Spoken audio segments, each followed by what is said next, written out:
10 ఉంటే ఒకటి మిస్ అయిపోయింది బకెట్లో పడి.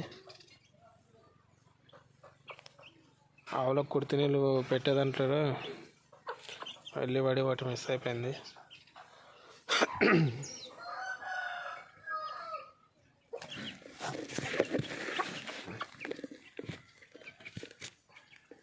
గ్రోత్ మటుగా చాలా స్పీడ్ వస్తున్నాయి ఇవి.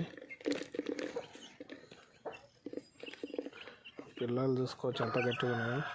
బ్రీడర్ మంచిగా ఇస్తే పిల్లలు మంచిగా పడతాయి, లేకపోతే వీక్గా పుట్టడం కానీ పుట్టిన 2 రోజులకి చనిపోవడం కానీ అలా అవుతుంటాయి. బ్రీడర్ మంచిగా ఉందంటే క్వాలిటీ పిల్లలు ఆటోమేటిక్గా వస్తాయి.